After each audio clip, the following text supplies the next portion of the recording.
Hi, very good afternoon to you, all of you, our esteemed audience. I hope you are staying safe during these times, in the confines of your places of stay. I'm very excited to welcome you to today's webinar, which is about increasing business agility with decision automation, insights from a company, Fullerton. We've been working with them for some time. I'm Ravi Rao from Value Momentum, and I'll be the moderator for today's webcast. Thank you for joining us today, and we hope you will have a very fruitful session during the next 1 hour. I'm sorry. Firstly, the structure of this webinar, I will start by providing an overview of the topic and also a quick snapshot of Value Momentum, the sponsor to this webinar. Following that, we'll have two speakers approach this topic from their unique perspectives. We are sure this webinar will serve you with a sharper appreciation of decision automation as an enabler to increasing business agility. Of course, we'd love to hear from you. Please join in the conversation by using the chat feature, and we encourage you to ask your questions. Of course, we would request you to keep it to the end so that we can cover the ground, right? A recorded version of this webinar will, of course, be available for you to refer to later on. Once again, thank you very much for taking your time to attend, and we definitely look forward to make this extremely useful. Okay, another hygiene point, please kindly note, all of you will be in the listen mode only. Of course, you can ask a question, and we will open the chat window wherein you can type. We'll have those questions set across to me, and then we'll then figure out how to be able to address it. With that, let me introduce our speakers. Our first speaker for today, Vinod Paidamari. It's in the order of the session that we're going to continue. Vinod Paidamari is Vice President, Digital and Cloud line of business at Value Momentum. Vinod has over 2 decades of experience in the information technology industry, most of which entails serving customers in the financial service industry, insurance and lending included, with IT services and solutions. Vinod and this team at Value Momentum help enterprises succeed in their digital initiative, and he's been leading a large team for us, helping us grow at the pace that we're growing the last couple of years. Vinod, maybe a quick minute. It's good to have you speak. Thanks, Ravi. Thanks for that wonderful introduction. Hi, everybody. As Ravi mentioned, my name is Vinod Paidamari. I've been associated with decision automation and implementation of it with several of our customers, and we're constantly meeting people, prospects every quarter that we talk about it. So when my turn comes, I will share some of our perspectives and talk about some of our learnings that will probably be of some value for you as you undertake your own decision automation journey. With that, Ravi, back to you. Thank you, Vinod. After Vinod, we'll have Vivek Dhable, Head IT Business Solutions at Fullerton, India Credit Company, one of the leading non-banking financial companies in the country. Vivek has over 26 years of experience in the IT industry for banking. As Head of IT Business Solutions, he leads IT strategy and solution architecture for Fullerton. He will share insights from Fullerton's decision automation journey in today's webinar. And we've had the good pleasure of being their solution partner provider for over the last 6 years. Vivek, please, requesting you to, a pleasure to invite you. Welcome, and then kindly introduce. Thanks, Ravi. Thanks for inviting me. Thanks for a lovely introduction. Little bit more about myself. Like Ravi said, I've been in this industry for 27 years. I'm among those rare samples who have worked on the IT industry side, as well as now on the finance BFSI side. And so having a view of both sides of the table always helps. And I hope I will be able to bring some value to you today after the session that I do. Thank you. Ravi, over to you. Thanks, Vivek. Wonderful. We look forward to a very, very fruitful, productive session for our audience, and we definitely want to make it, useful in every which way. With that, let me get started. Before we dive deep into the topic, I just want to set the context of today's environment so that will set the pace for the conversation that's going to follow. Is that right? With that common understanding, I'll get started. Okay. Banking industry, as much like the other financial service industry, which includes insurance, is extremely highly regulated. and it's also very competitive, due to which margins are squeezed on an everyday ongoing basis. Pricing pressures forces the need to pick profitable customers from the addressed market. Whosoever is addressing whichever markets, the challenges remain the same. Tighter budgets further demands more from less from business leaders and IT managers alike. There is a pressure of continuous customer churn, because of disruptive forces unleashed by the tech companies that are coming into business, be it in insurance or in finance, as they are called as insurtechs or fintechs. There's a continuous pressure, and the customer churn is there for granted, and the cycle to attract and retain good customer continues unabated. It is in this environment that decision automation using business rules becomes the mantra for success in ensuring consistent high volume decisioning that also delivers a great experience. Today we are all used to customer experience that the norm has been set by Amazons and Googles of the world, which is giving seamless experience across multiple touch points, and multiple data sources are there at any point in time for the decision to happen at the enterprise end, and we want instant gratification. It's in this kind of world that we are trying to do business.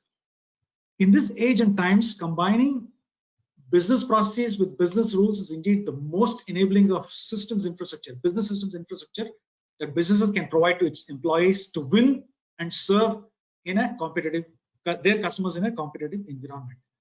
The technology has been around for some time, well over close to 20 years. Good thing is that we've been associated with that technology for well over the same period. To that extent, we were also involved in the initial days in helping customers choose between competing business rules engines. That's the legacy we have as a company. There are several use cases that are there for adoption, for use of business rules. Just to quickly name, most of which would also be again covered, be it in credit cards, issuance of credit card, credit decisioning, in lending. It could be for a variety of products, be it in mortgage, be it in motor lending, be it in personal loans, housing loans, what have you. It could be for investments and in making the right choices of which mutual fund to buy or which stock to invest, and also in areas like variable compensation for agency commission, and under what conditions should X be paid, or Y amount, and so on and so forth. So the number of use cases are very, very significant given the complexity of business that we are in. So with that, I think this is a very, very apt technology to be explored and adapted. And the adoption is possible across the value chain, from the client-facing, front office application, to middle office management application, running the business application, to back-end investments, reinsurance, and what have you. Okay, in this webinar, of course, you will hear from expert practitioners of the business rules technology. As I said, my colleague Vinod will speak to you. He will cover efficient operational decision making. That's the theme of his coverage. He will familiarize you with operational decision spectrum, establishing a decision framework, to the tenets of adopting a full-featured decision platform that can give the required business agility, right? And of course, again, extending a welcome to Vivek.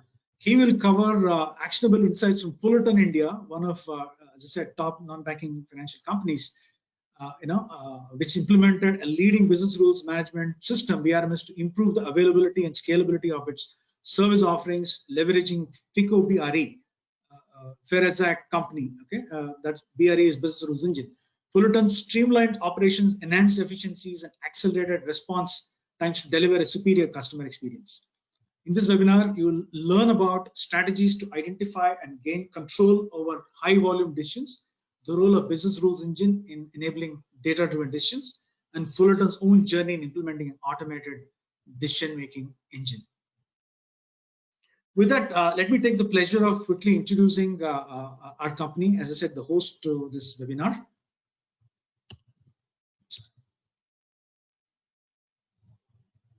We are a company that's been in business for 20 years now. We are serving more than 100+ customers. We are recognized as among the top 10 providers to customers in the insurance and lending spaces. Both of these industries use significant amount of decision automation, and they need the capabilities of a BRE infrastructure. We are over about 3,100 employees across 2 of the geographies that we operate. In India, we have the Dev Center, and in the US, we have operate from multiple offices, New Jersey being our world headquarters. We have significantly long-serving customer relationships, we have more than 5 to 8 relationships which are well over 15 plus years.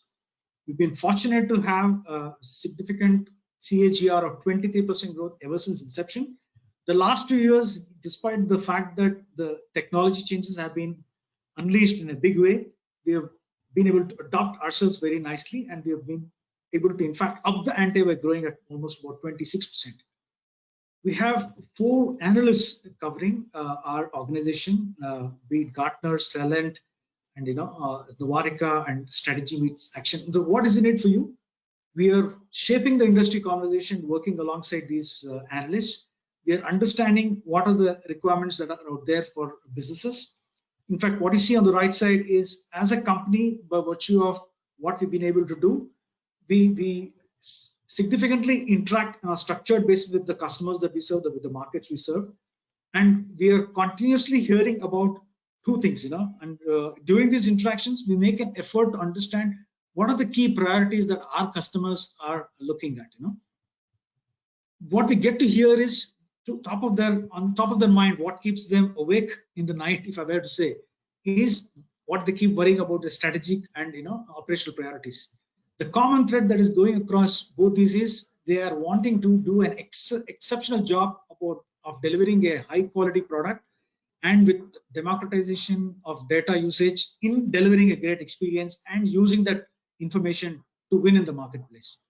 So on the operational front, we are helping customers in their, of course, we are also significantly working with customers in their digital transformation journey, in their data modernization journey, and in DevOps. And when it comes to the focus that we have in operational efficiency, we are helping customers adopt cloud, adopt DevOps, and giving a leg up to their squeezing more out of the spend that they have.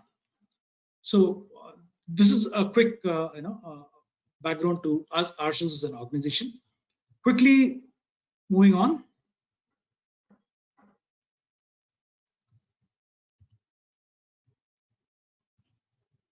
One second, slide isn't moving.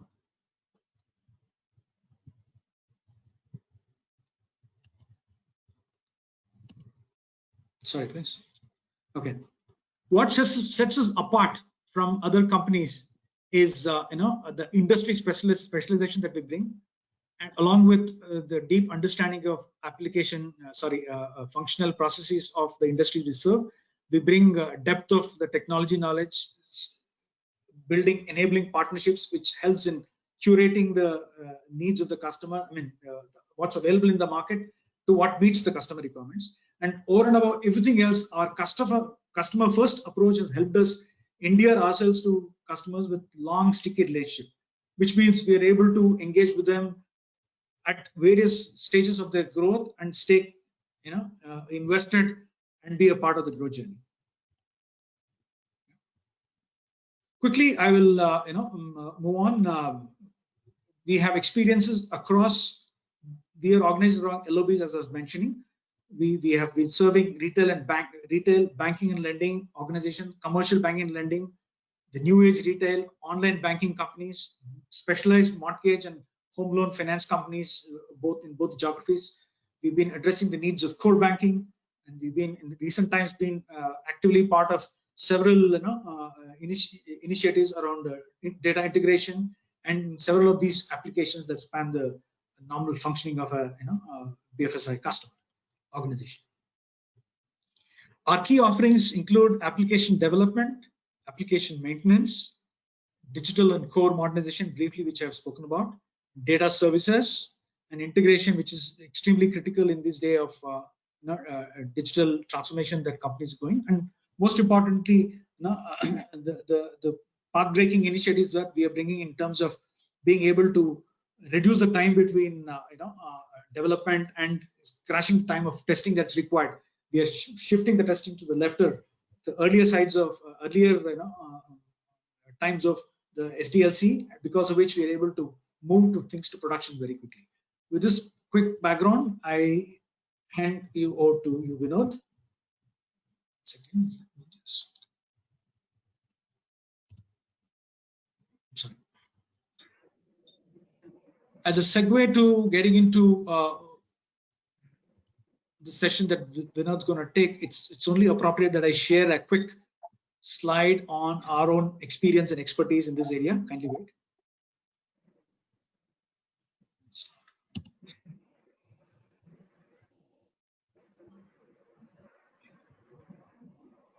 So this says it all. This is a summary of a story of our own romance with the decision automation projects and are associated with this technology. With that background, I hand you over to Vinod for continuing. Sure. Thanks, Ravi, for that. I think you set the ground very well. Thank you for that. I think the audience has a fair view.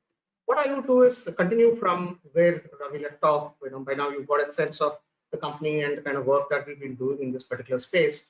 What I would do is spend the next few minutes talk about our perspectives and what have we learned, what have we seen working with different financial services firms in this particular industry and on this particular topic over the last 18 years of work that we've been doing to get it done.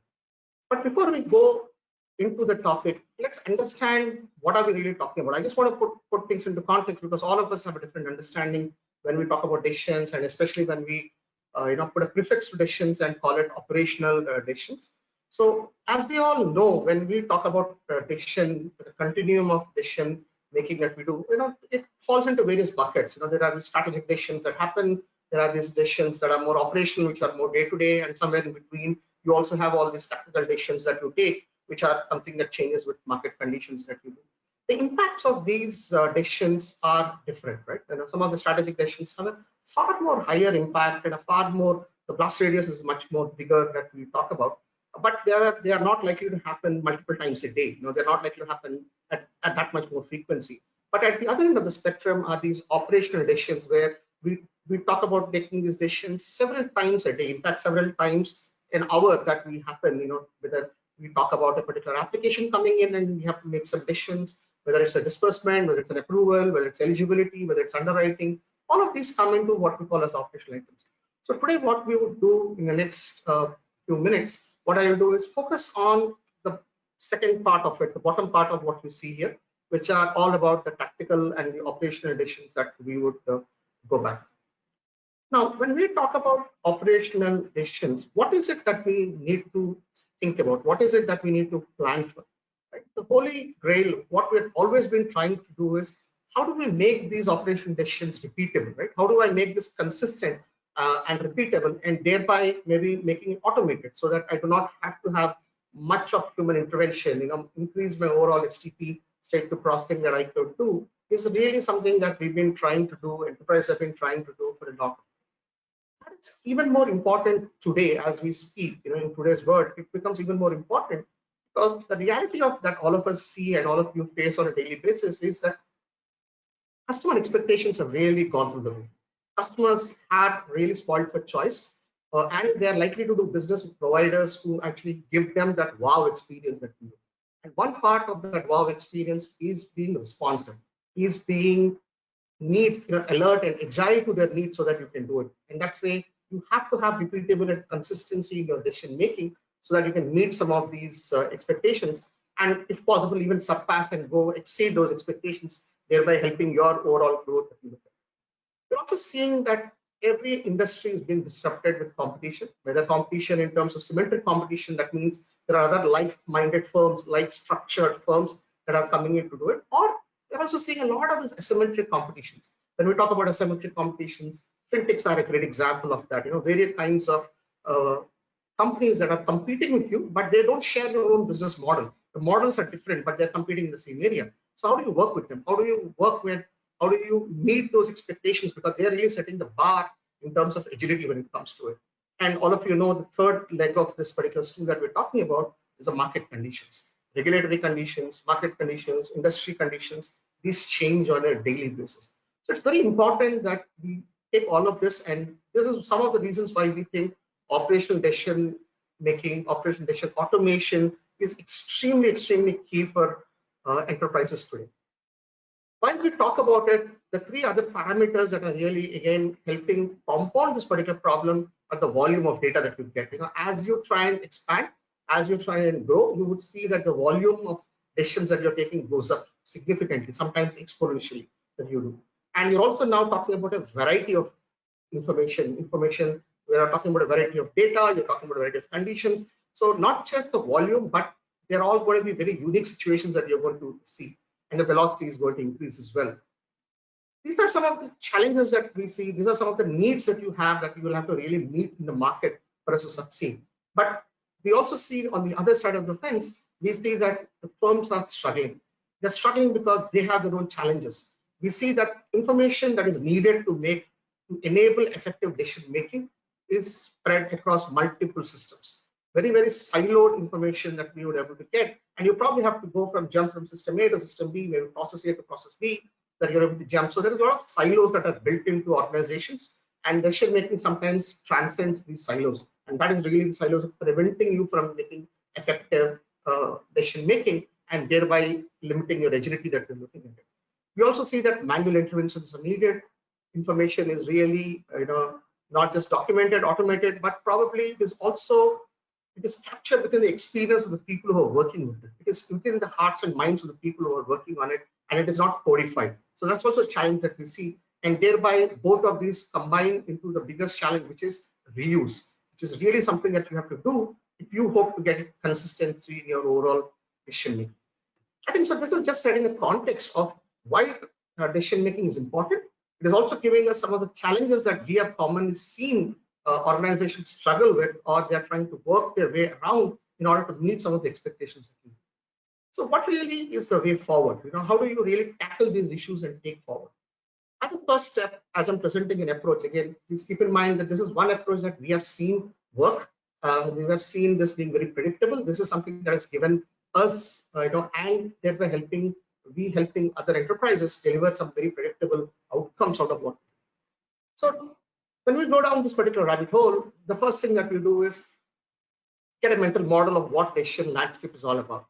There are two main important items that you'll have to look at. Whenever we talk about a decision, we'll have to understand what are data elements that go into it. One of the key aspects is the data elements. So what are the data elements that go into it? What do I need to make a decision? Once I have what I need, what is my analysis process on that? How do I analyze the data that I have? What is the correlation between the data that I have? What is my causality of the data that I have? We look at all the analysis elements that are important. Once I have the data and I understand the analysis, then it's a decision making. How am I approaching my decision making? What is my decision tree? How do I build my tree structured process that we do? And finally, once a decision is taken, what is the action that I need to take? So if you really think about every decision that you do, especially on the operational decision, you will see that you can break it down into these fundamental elements that you are talking about. The 4 elements, as I said, again, just to repeat, the pieces of data that go into a decision, the analysis, the thought process that you need to do in order to link that data to make some, and then thereby looking at it, constructing a decision tree of doing it. And finally, what is the action at it? Identify all the elements. That's your starting point. Once you have these elements, what is also important is understand the context in which this is taken. Because no two decisions are the same, because the context, though I have the same piece of data, I might decide on a particular action in a particular context, and maybe there will be other forces that will force me to take a different action the next time. So what is important is understanding the context. That's the second part of your framework that you'll have to do. Understand what is the temporal reasons. Temporal as in what are the impact of time on that? How do I take this decision? What are the decisions? What are the other forces that I'm looking at? Is location or other where aspects of it, who aspects of it, how aspects of it. So the first step really for you to operationalize and think about externalizing or automating your decision framework or decision rules is really thinking about a framework. Once you have this particular framework and you have these elements, then you use this particular prescription to go out and start to build an approach that you can help it. And what is that approach? It's a very multi-step approach. It's a very structured approach that you would have to go with. And it is an approach that calls for a lot of collaboration between IT and business. This is not something that you could write an application and make it happen. Business is an equal stakeholder for you to take this particular. And as a part of it, the first step that you do in your multi-step process is look at discovery. Right? Really, as I said earlier, you have multiple systems. So you have siloed systems, you have operational manuals, You probably have people who are very experienced in doing it. So discovery becomes a very important aspect. Out of the template that we saw in the previous slide, it talks about the elements and the context. You go interview people, you look at your manuals, you look at your applications, and start to discover all the decisioning logic that's embedded in all of them. You use all of that to then start to amplify them, amplify those decisions, and then really simplify all of that aspects as well and say, okay, here's how I find duplication. So how do I simplify? Typically, we talk about multiple principles here.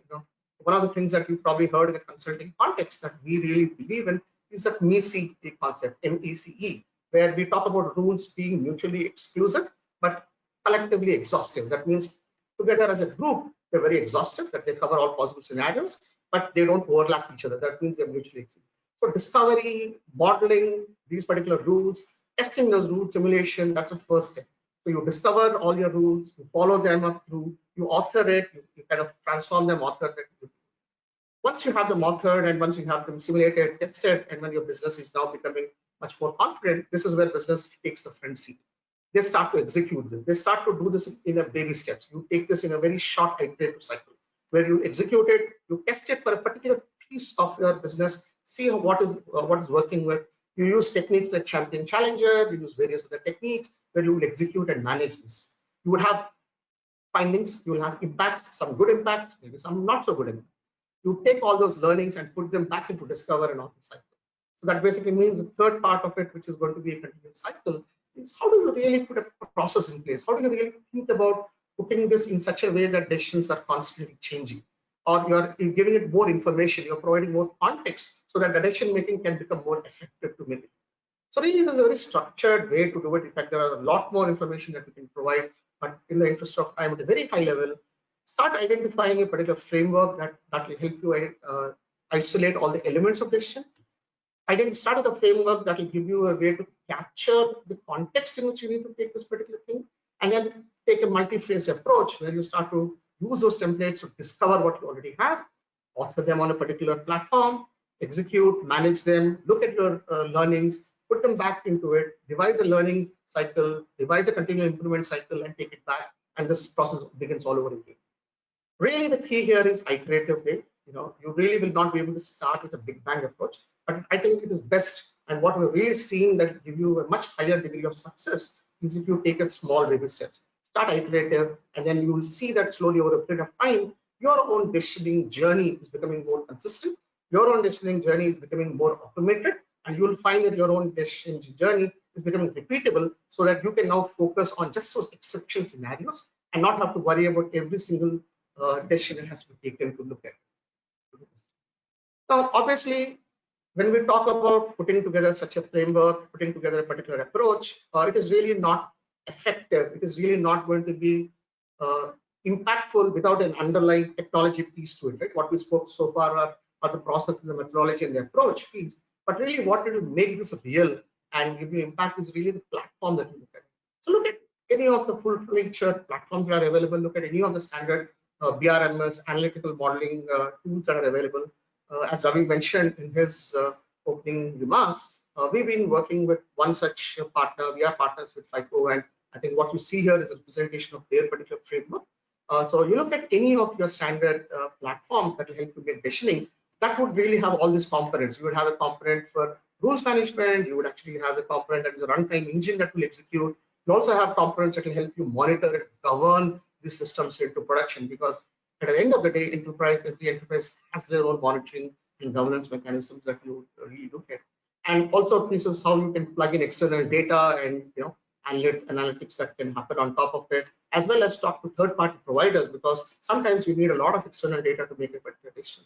So look at adopting a particular platform, and then seamlessly from your approach of taking those iterative steps, you would be able to implement this particular platform, and thereby actually implementing this and taking your implementation and giving certain benefits to your business to take that up. I think that's been the journey so far of what you have. That's really all I had today to share with you.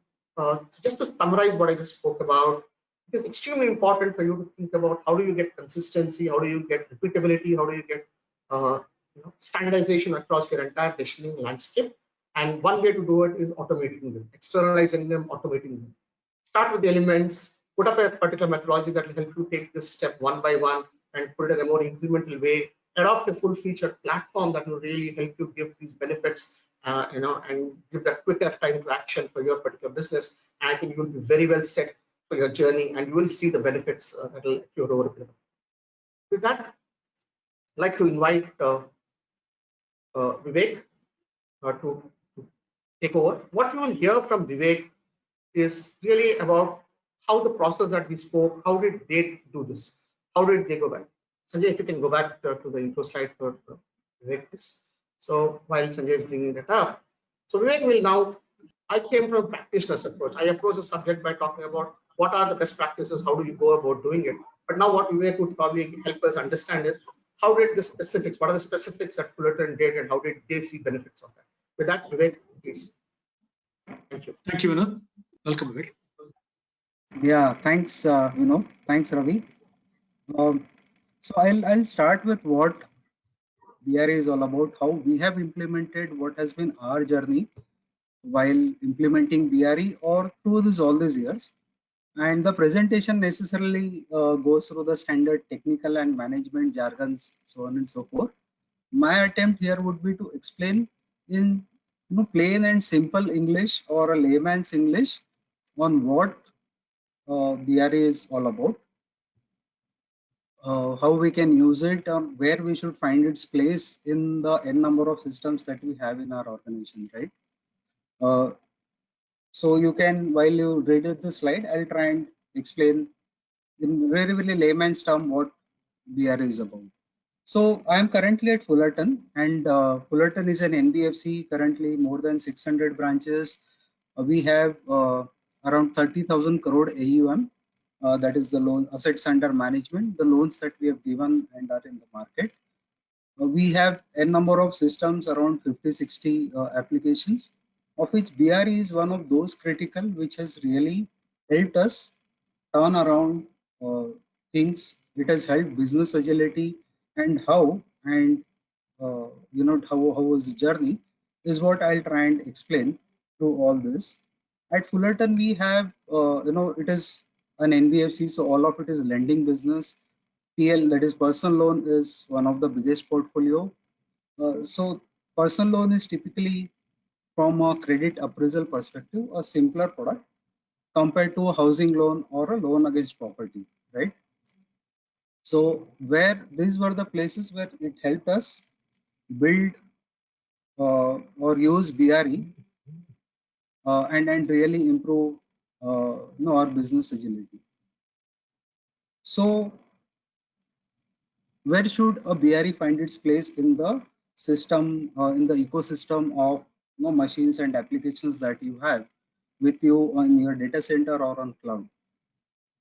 So I would like to say, assume, or okay, rather don't assume, just see around your organization in various departments, see where the work is more about going through either files where people look at application forms, the salary documents, etc., and the CIBIL report, the most important equivalent. Basically somebody who is looking into a lot of data. It may be in system, it may be in Excel, it may be on paper. Okay, it doesn't matter where it is, but it is about data.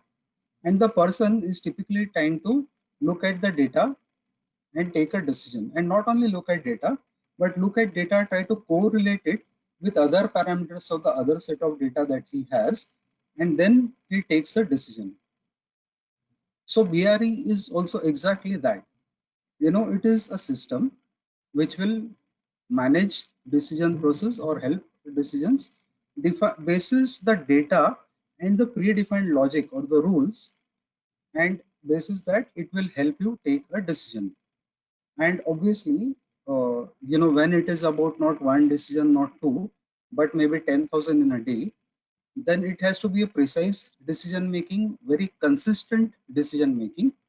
And it is about, the rules may be very simple ones at times. If I take the same example that I took just now, for a personal loan, I may look at only age, salary, his CIBIL record, and his income statement or expense statement, whatever, bank statement.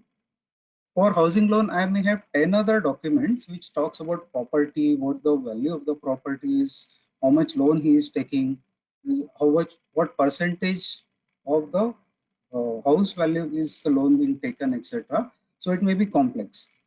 So in such cases, the complex decisions also should be able to be managed by the system.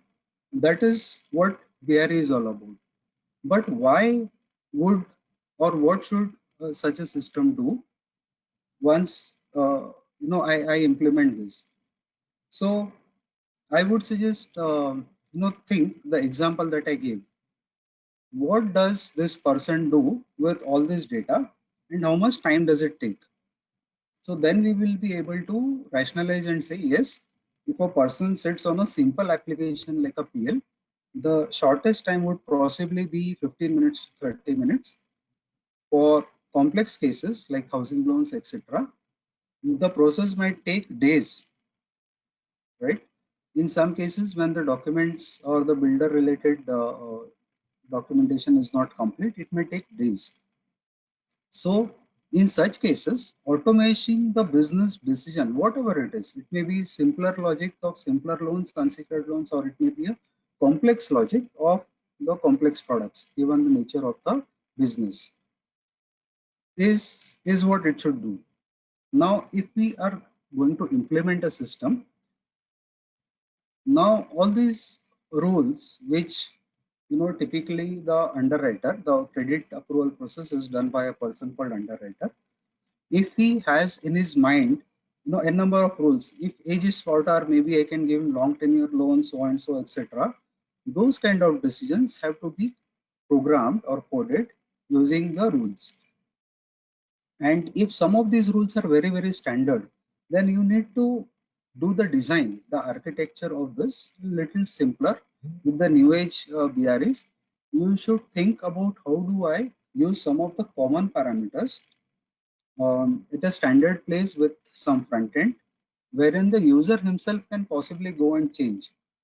So just for example's sake, I'm not a credit person, but example sake, a CIBIL score. So during good times, you may want to have slightly stringent and you may say, unless the CIBIL score is 750, I will not process. Only if it is 750, I will process. During some very, very tough times, if you want to be lenient on the business, then you should be able to bring down that 750 to, let's say, 720 or 30 as per the policy of the company. Now, if this you give it as a front end to the credit person itself, then he will have the liberty, he will have the power to just go on the front end, change things, and implement it right away, right? So giving that or empowering the users is something that is really one of the big benefits that even users look forward to. Rather than you making it a technical project, business users will be more enthusiastic about implementing these things. Of course, being having decisions in real time is one of the biggest things. And business agility, when you empower users and if they can actually change the behavior of a rule or of the set of rules that are given, then obviously with business agility also things come up. In, let's say, Feb, March, most of the sales guys, when they are desperate to get more business, maybe policy wants to change the rule, and basis the request or whatever last meeting would have happened, they will go ahead and change the policy and change some of these rules. So the agility that business gets out of this is extremely fast.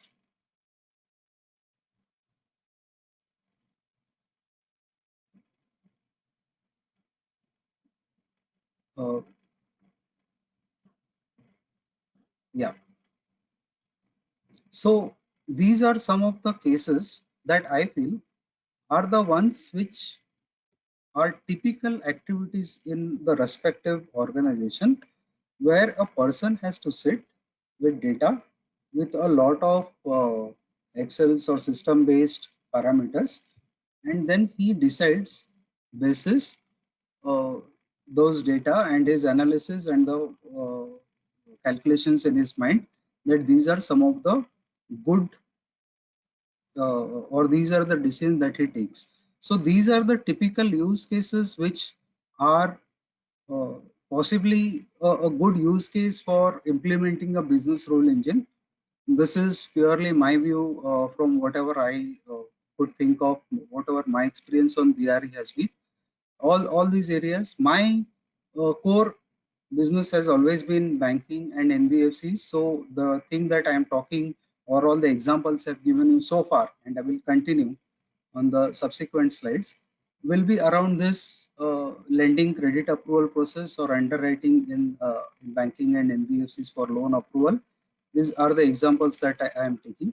But other than these, you may think uh, on these lines, possibly think the way I tried to explain, saying, any activity which requires a number of papers or data or Excel or system, but basically a data enabled uh, decision or data driven decision is what is where BRE should come and should get replaced. So this is just for to invoke that thought process in you on where all, which are the good places BRE should be implemented. Okay, so just keep your thought process running. So you will find more and more use cases where you can possibly run BRE. So with BRE, like I said, what is market success? It is about how quickly you respond to the market. Now, some of the examples that I gave, assume a festive season, right? And during this pandemic year, if you consider, in April, most of the businesses were slow. People were highly apprehensive, and hence, in credit underwriting process, there was this big apprehension about what loan should be given, should we be stricter, should we be lenient, etc. But at some point in time, they take a decision and then they set up a policy. Now, only thing to do is add those parameters in policy, in the rules, apply them and get it implemented. So with this, how fast you respond to the market. It may be, not such a good scenario the way I explained during pandemic, April month, maybe. You take a decision and you implement, or it may be this October month when you always have festive season starting from Navratri till Dasera and then Diwali. In these periods, uh, typically sales guys get a specific target, and then you want to set up a rule or have a leniency or a flexibility, not leniency, I'm sorry, flexibility to the rule, saying from this date till this date, what are Navratri to Diwali, I want to have so and so parameters and enable only for this period. These kind of things are available in BRE to be configured, and that is how fast you respond to the market, and that is what market success is about. With how it should be implemented, you can think of it as okay, what we have done is we have always set three big responses that will be responded by BRE after each and every request. One is red, second is amber, third is green. Red says that I can't give loan to this person. So here also, even if it is reject, it is an automated thing. The last is green. So green is also, I'm granting a loan to this person. So it is also automated, instant reply. The third is amber. So this we have kept for our own, better sales or our own business requirements, to say that if it is amber, then I will want to do a certain amount of regression or certain amount of revalidation of the documents given by him, or maybe ask for more documents, so on and so forth. But the good part is, even with this, you are responding back to the customer saying, yes, I have received, I have analyzed, but for whatever reasons, I need to analyze further, and it will take me, standard 2 days or 3 days to get back to you. With this process, what really happens is, in an earlier scenario or manual scenario, maybe a salesperson would have spoken to the customer, tried to sell a product, and then he would be after the underwriter to say, please approve this, please approve this, please approve this. and underwriter probably has a bunch of files which he has to go through, and he has to either take this in between and respond, so on and so forth. So with BRE, even the collaboration will be better. Once the response is received, the salesperson at least has a, most of the times he'll have a yes or a no to tell back to the customer.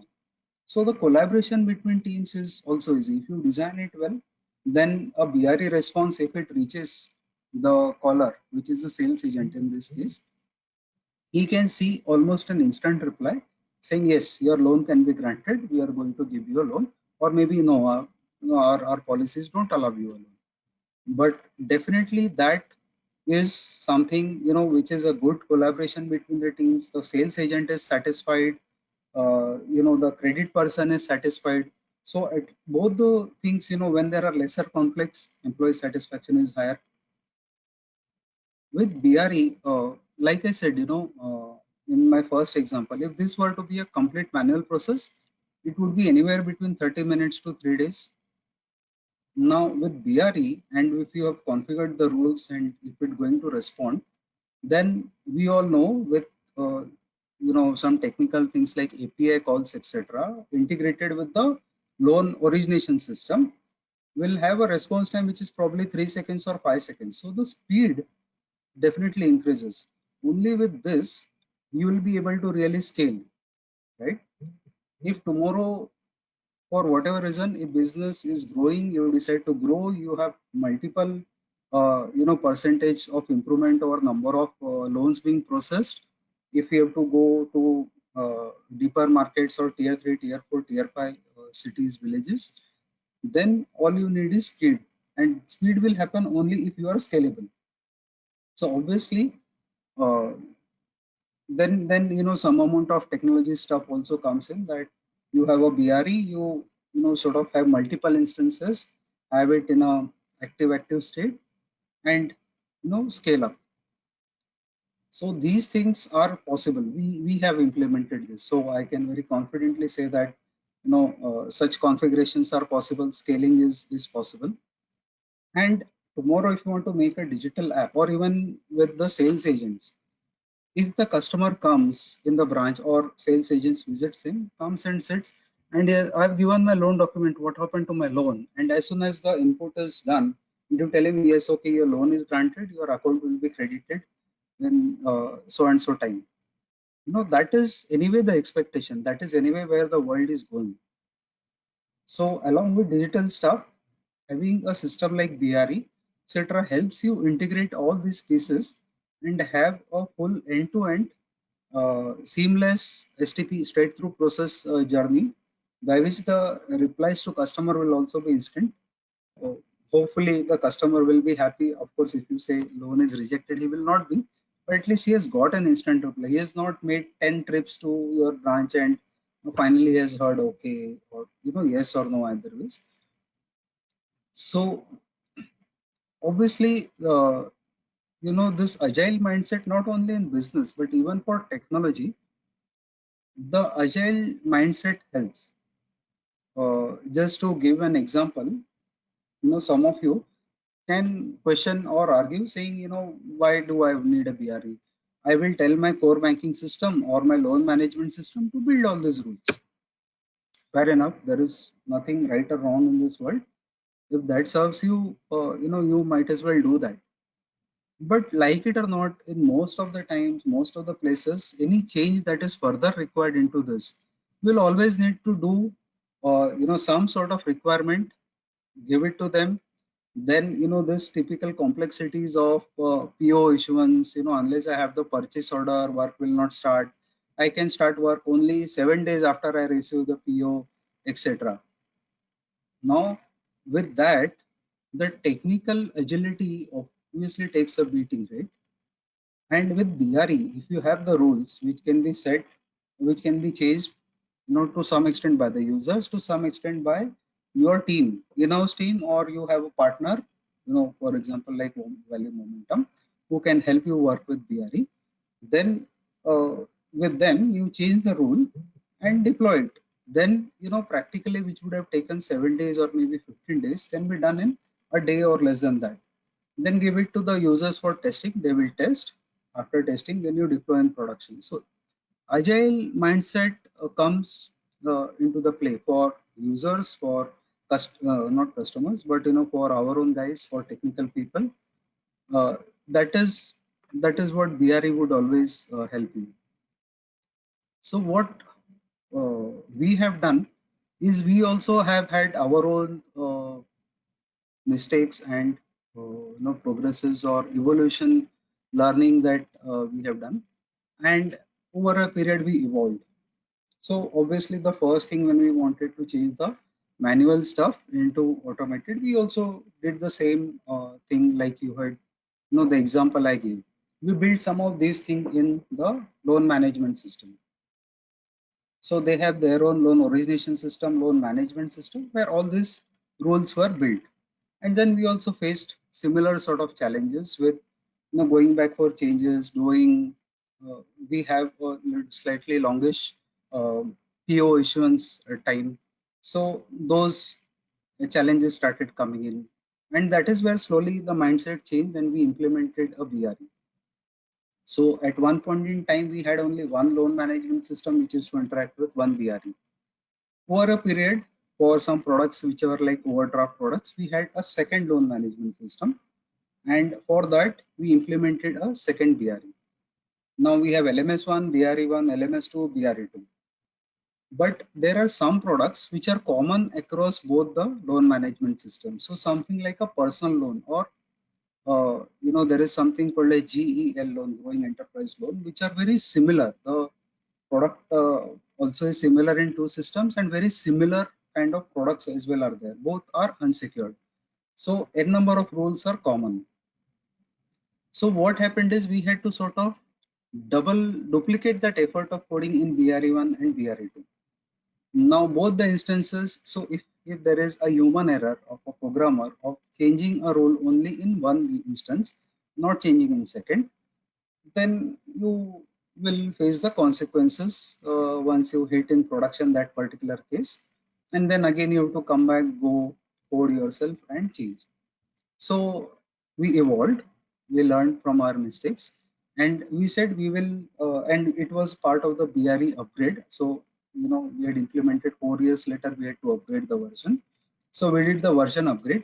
Along with that, we also tried to merge this BRE1 and BRE2, so that at least the common rules, common products, common behavior are in one set of things that will come in BRE. And so multiple systems may call the same instance, follow the same set of rules, and get a response. And for us, the another technical improvement that we did was there was a point in time with during volume, when there were high volume times like March and Diwali, etc., are extremely high volume for us. So the response times used to be up to 30-40 seconds, which after this upgrade could come down to 3 seconds or less, even during the high volume thing. And of course, we did a load test and all our technical jargons and FAD, if I can call it that, you have to do to prove that yes, this can handle volume. All that were also done, with which we were able to upgrade the BRE. Response time was better. Now we are doing this learning where we are saying that yes, we have a number of parameters, but we know that there are at least 10 to 15 parameters which are common and are frequently changed. So we should give this directly to the user and not take those small changes about change in value from age of 21 to 18 or 18 to 25, etc. with us, and we should give it to the end user. And this is where the front end will be made available to the end user, and they will be able to change some of the simpler and most commonly changed parameters, and we will empower them. So the business buy-in in this case, such cases is very high. Okay, so these were the learnings, these were the things which I tried to in other words explain earlier, and try to explain to you how our learnings were in using the earlier slide. Yeah. So like I said, now the turnaround time is 3 seconds or less. reduce maintenance efforts is the example that I can take from the LMS system to where we are now in terms of doing some changes, even if it has to be done in the rule every time, bringing it down to 3 seconds or less. I'm sorry. For 7 days of development effort coming down to half day, 1 day, and then deployment in production.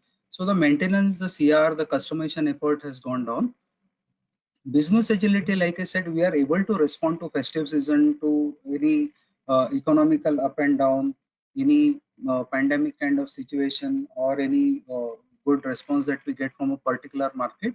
We are able to quickly respond because we have those rules. We can set even the time durations and have that business agility. And obviously, the most important is consistent behavior. So for every product, for the set of parameters, we always have a consistent response. So we will have a green if these parameters are always above XYZ value, and we will always have red if certain criteria is not met. That journey, excuse me, that journey really helped us build a better BRE, better business buy-in, better response to the market. So like I said, what did we learn over all this period? It was not these technical things. It was about detailed assessment of business model. What do I mean? I know it's too much of a management jargon, but just to map it as it is to the practical on-ground scenario, the credit person now has a slightly better view of what kind of products or what kind of markets or what kind of conditions are getting me more greens, meaning where should I target, what should I do. So they, along with our analytics team, are doing slightly value added work than what they were earlier doing into putting their heads in paper and trying to figure out green or a red. Now they are actually able to go do some value add and say, if we target these set of customers, we should run a campaign for them. So that is a value add that they do. And deep thinking and analysis is very similar. Like positive, they are even able to see what where are they failing, whether it is the issue with the market or whether they are just too stringent about some things, and whether they should possibly change. Maybe that customer are able to repay, and then accordingly they may revise their policies. So if I say the change in the loan management system versus BRE, so you have to have a knowledgeable person, SME or a partner with whom you can go and talk and say that you are the subject matter expert, you have the experiences, you have implemented at 10 places, please tell us what we should do, and that will possibly give you a slightly better view of what decision you should take. And I've told you my failures and successes right now, so hopefully you can learn from it, and you can possibly it will help you or improve your organization. So I think that's it from my side. My request to you is to stay safe, and you may have some questions which Thanks, very insightful. Just to say thank you. I'll ask Sanjay questions that are coming.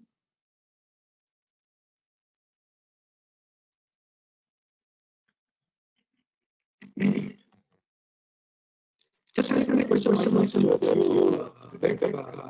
While let us not be and giving the sorry, green. That's a negative part. Helping fast issue. You can move fast. Whatever you market successes. While on the other is bit of collaboration issues. Underwriting call it as well. Obviously, asking more information. Asking collaborating to get more data from the organizing. I just have one question. External number of referrals that happen. How many of them get what you actually Jones on the island in your experience?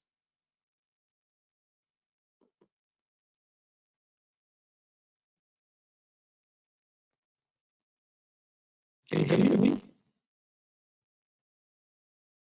Hello? We can hear Ravi, you, but for me it is very blurred. yeah, there's a lot of disturbance in your voice, Ravi. Oh, network is stable here. Sorry, I don't know. Okay, Sanjay, are there any further questions? Because we just hardly have a couple of minutes. Yes, there is a question for. So there's a question for Vivek. So what were the challenges Fullerton faced during the BRE implementation? So first and foremost challenge is always having the business buy-in, right? BRE implementation started as a technical project. So when it is a technical project, having the business buy-in, because they are the only ones, the credit team, the policy team are the only ones who can tell you rules. Now, as you are aware of the industry, these are little secretive or sacrosanct things which business or credit team doesn't divulge. So there was a lot of hesitation, because of which obviously giving out those roles, getting it coded in the system was becoming a challenge. So till the time we could do them some demonstrations and some examples, some POCs to say that this is how it is going to help. This is the amount of changes that will happen. This is the speed at which we will be able to respond to your request. To a lot of toll till the time they got convinced. I think that was the biggest challenge. Rest of them are some technical challenges which with little ups and downs you always manage. But for us, this was the biggest challenge. Eventually, It's we could perhaps to do convince with change management, of human behavior, which is very, very valuable and insightful, which we also come correct. across in various initiatives. Yeah, Okay, Sanjay, there are two more questions, which I think can be clubbed into one question. So we'll take this and then we can end the session. So are there any specific skills that enterprises should be equipped with for BRE implementation? And how did BRE implementation change the thought process of the organization?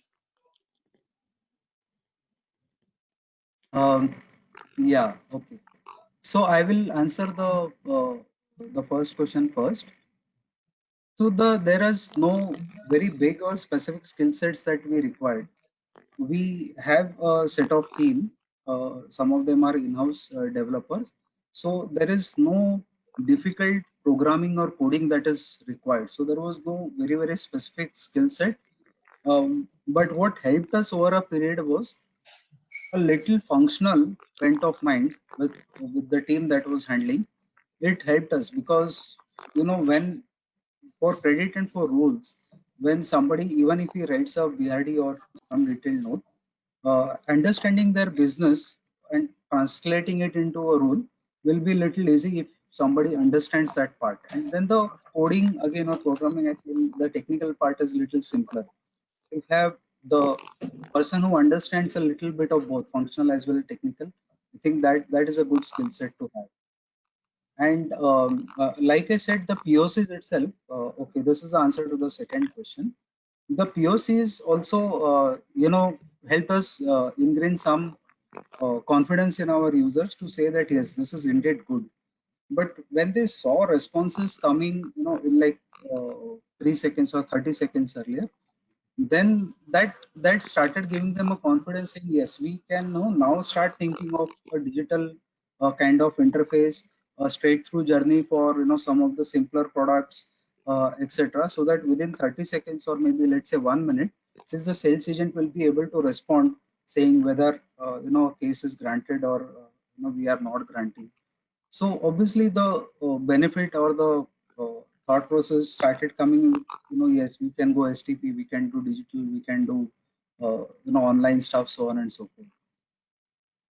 thank you, Vivek. That's good. If I can add to that question from Vivek, just to add to what you said, I think absolutely to the point what you mentioned, it's really a multidisciplinary team that is required. It is not a one-dimensional team. It is not a technical team, as you rightly said. It is a multidisciplinary team that will understand the functionality of it. Because what you heard Vivek talk about and what I also spoke about earlier was all about the decision can be interpreted multiple ways, right? You really need to look at it from multiple dimensions, and that's why absolutely a multidisciplinary team is important. And to Vivek's point that he made, that change is always met with resistance, right? People wanting to do different is always there. So having an executive sponsorship is equally important. Having somebody from the top, really push it from the business side. I think those are some of the core ingredients that really give you success, going forward. Just to add to what Vivek said, I think Vivek has covered the rest of the items. Thanks, Nitin. It's been a pleasure bringing this webinar. We hope and sincerely hope and wish that this was time well spent for you, and we look forward to your participation once again whenever we host another. Thank you. Thanks everybody. Thanks, Stay safe. Thank you so much. Bye.